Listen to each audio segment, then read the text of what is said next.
Welcome to the fourth video on integrating the environmental evaluation into the conservation planning process. In this video, we will review the resource concern checklist that was completed in the field.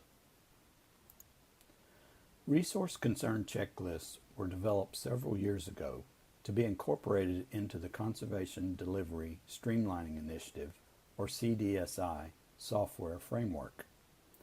Though this process will be electronic when incorporated into CDSI, paper copies were developed to be used prior to the rollout of Conservation Desktop and Mobile Planner.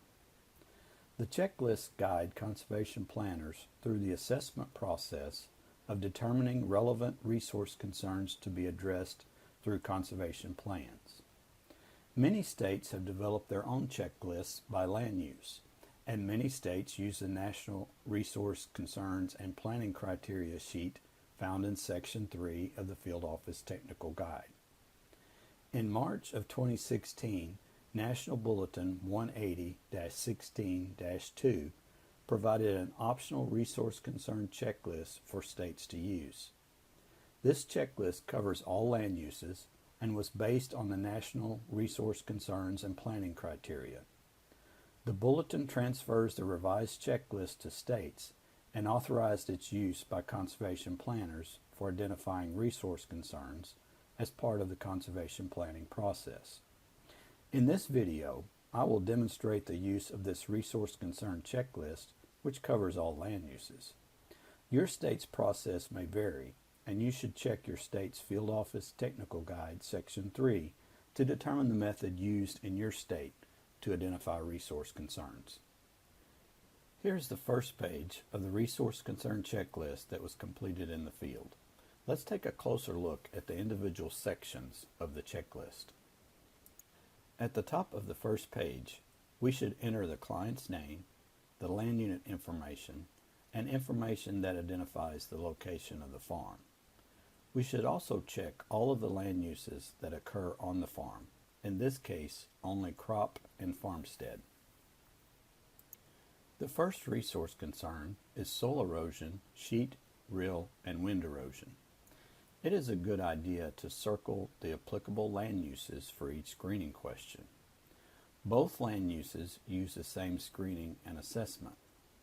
The screening question is: permanent ground cover is greater than 90% and the slope is less than 10%.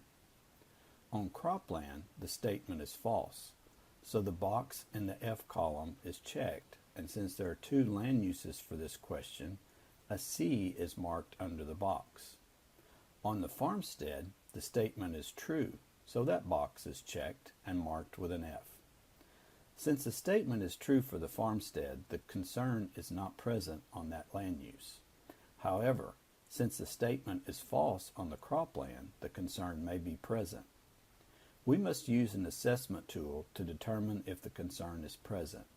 For this concern, the tools are Russell II and WEPS, or IET, so we make a note to run the tools. The next concern is soil erosion, concentrated flow erosion. We circle the land uses and note that cropland and farmstead have different sets of screening questions. For the cropland, since there were ephemeral gullies and classic gullies in the field, both of the screening question statements, ephemeral gullies are not occurring and classic gullies are not present, are false. So we move to the assessment. In this case, since we saw gullies present in the field, we can already determine that both of these statements, conservation practices and managements are in place to prevent or control ephemeral gullies, and classic gully management is adequate to stop the progression of head cutting and widening, and offsite impacts are minimized by vegetation and or structures, are also false. So the false box should be checked, which means there is a resource concern.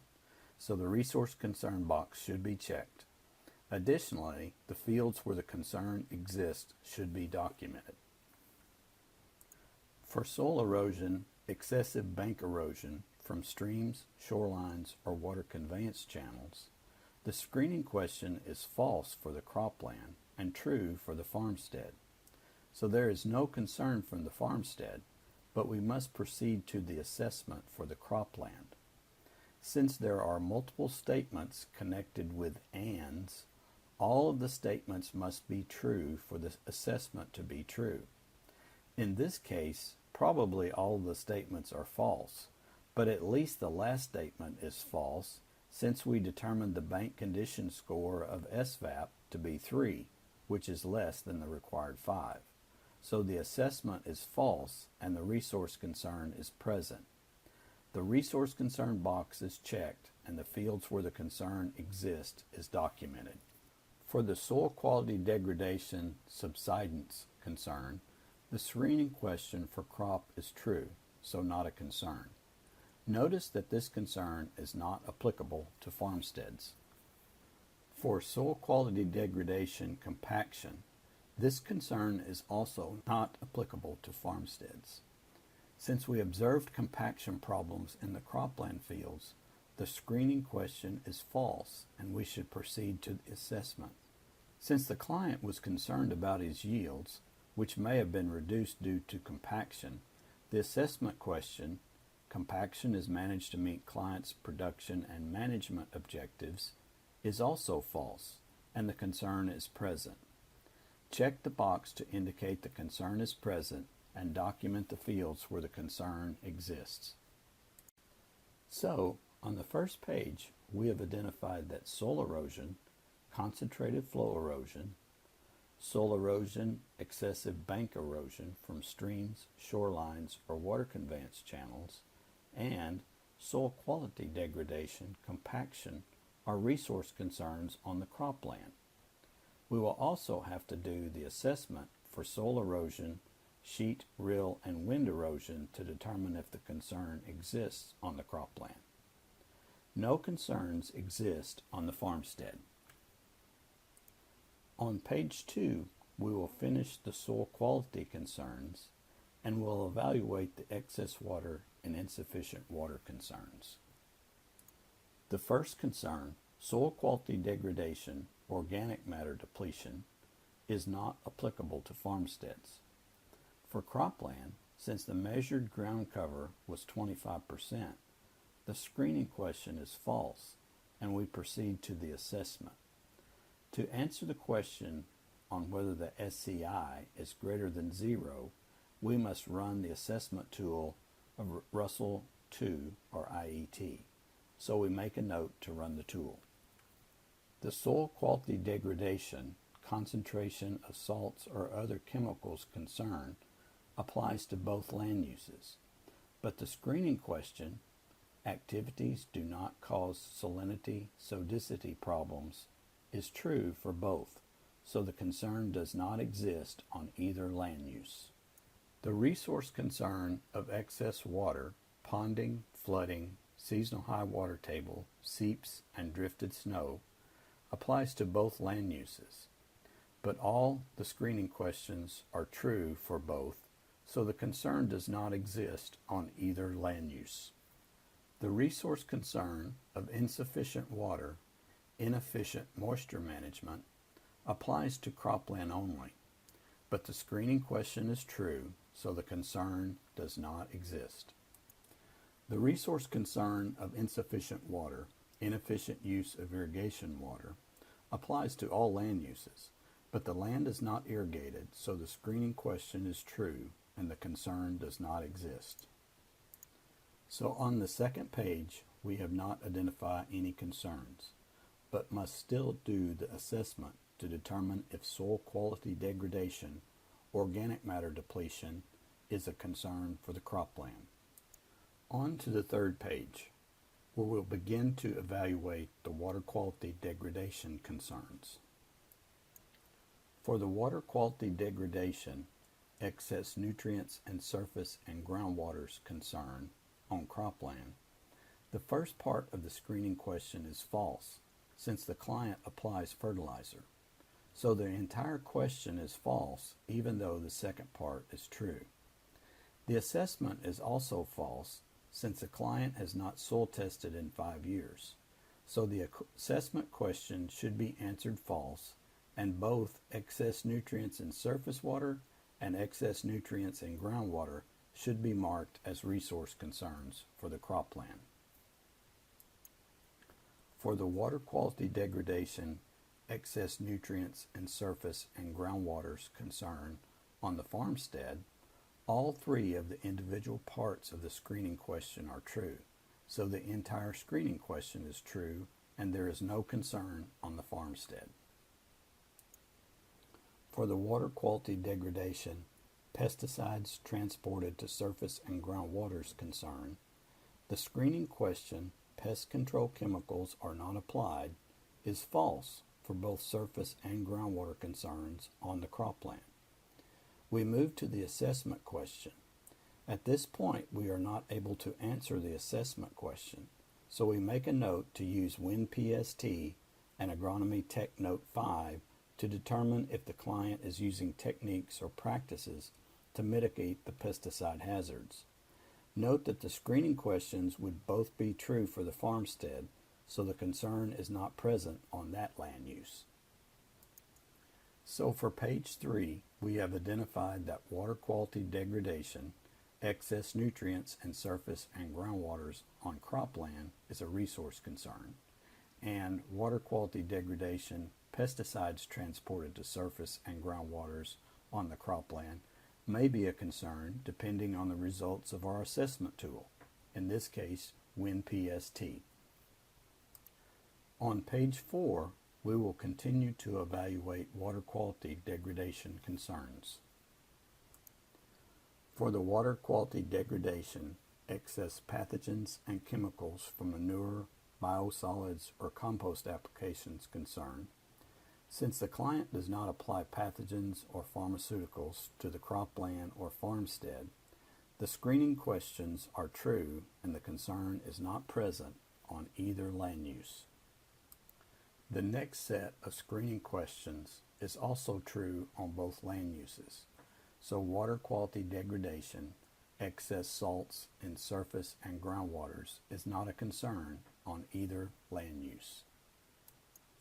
And again, for the water quality degradation, petroleum, heavy metals, and other pollutants transported to receiving waters. The screening question is true, and there is no concern present. For the water quality degradation, excessive sediment in surface waters, the screening question is true for the farmstead, but false for the cropland.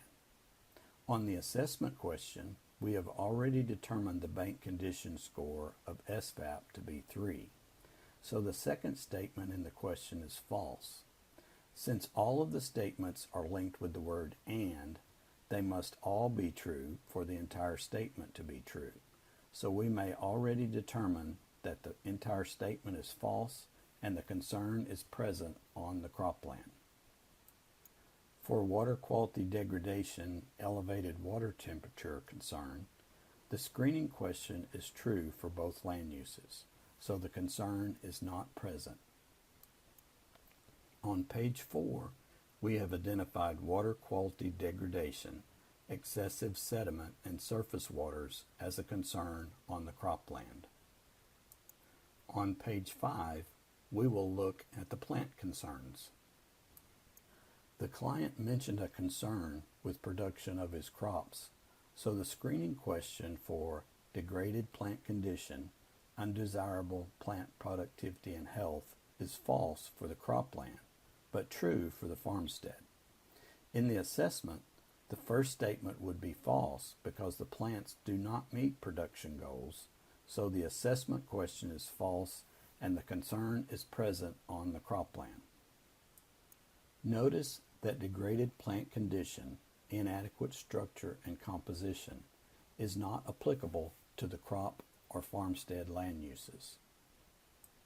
The client mentioned plant pest problems, so the screening question is false on the cropland. The assessment question would also be false since the pests are not managed to meet client objectives. So the concern, degraded plant condition, excessive plant pest pressure is present on the cropland. No problems were observed with plant pests on the farmstead, so the screening question is true and the concern is not present on the farmstead. The client did not mention any concerns about wildfire hazards, so the screening question is true for both land uses, and degraded plant condition, wildfire hazard, excess biomass accumulation is not a concern for either land use. On page 5, we have identified degraded plant condition, undesirable plant productivity and health, and excessive plant pest pressure as concerns on the cropland. On page 6, we will evaluate the animal concerns. Since managing for wildlife was not a client objective, all the screening questions for inadequate habitat for fish and wildlife, habitat degradation, are true and are not concerns.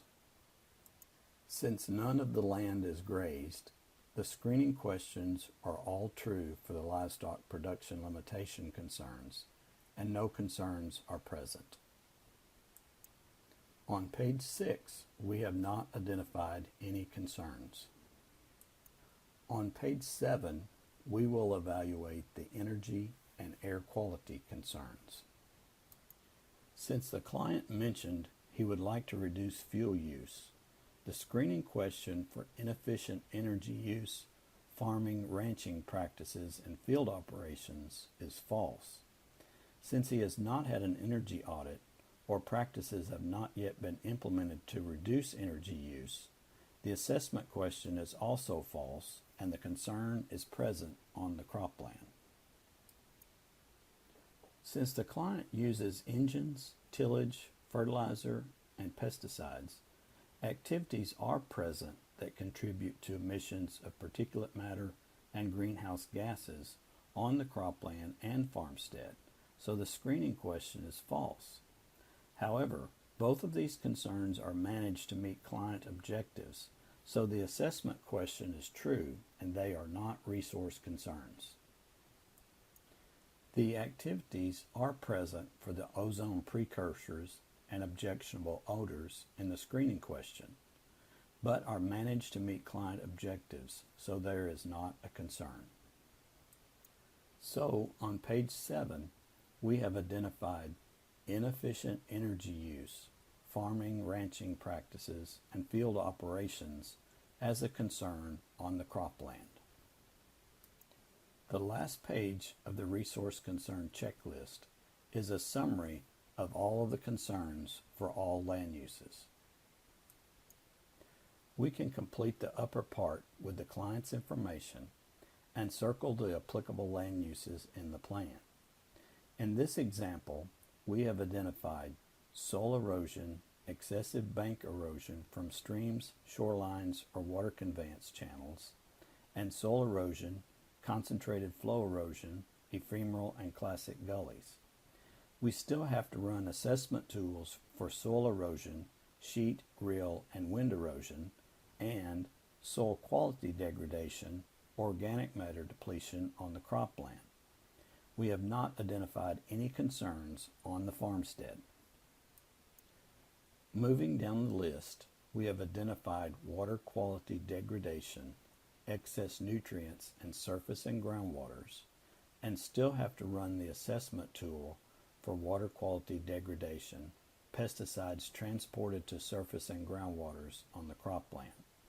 We have not identified any concerns on the farmstead.